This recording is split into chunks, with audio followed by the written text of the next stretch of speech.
നമ്മളുടെ വീട്ടിൽ കറണ്ട് പോയി കഴിഞ്ഞാൽ ഒരു നിശ്ചിത സമയത്തിനുള്ളിൽ അത് KEB പുനഃസ്ഥാപിച്ചില്ലെങ്കിൽ വൈകുന്ന ഓരോ ദിവസത്തിനും KEB നമ്മൾക്ക് 25 രൂപ നഷ്ടപരിഹാരം നൽകണമെന്ന് എത്ര പേർക്ക് അറിയാം? ഈ കാണുന്ന ഫോം ഇപ്പൊ തന്നെ ഫില്ല് ചെയ്ത് നിങ്ങളുടെ അടുത്തുള്ള വൈദ്യുതി സെക്ഷൻ ഓഫീസുകളിൽ പോയി നഷ്ടപരിഹാരം ആവശ്യപ്പെടാവുന്നതാണ്.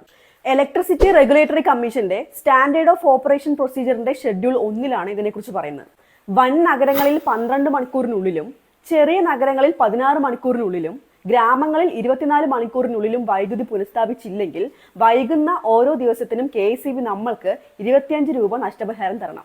ഇത് ലൈൻ തകരാറായി കറണ്ട് പോകുന്ന കാര്യത്തിലാണ്. ഇനി ട്രാൻസ്ഫോമർ തകരാറായാലും നമുക്ക് നഷ്ടപരിഹാരം ചോദിക്കാം. ഇനി ബില്ലിൽ മേലുള്ള പരാതികളിൽ അവർ നടപടി എടുത്തിട്ടില്ലെങ്കിലും വൈകുന്ന ഓരോ ദിവസത്തിനും 25 രൂപ വീതം KEB നമ്മൾക്ക് നഷ്ടപരിഹാരം തരണം. മീറ്റർ തകരാറിലായതുമായി ബന്ധപ്പെട്ട് നിങ്ങൾ KEBയിൽ ഒരു പരാതി കൊടുക്കുന്നു.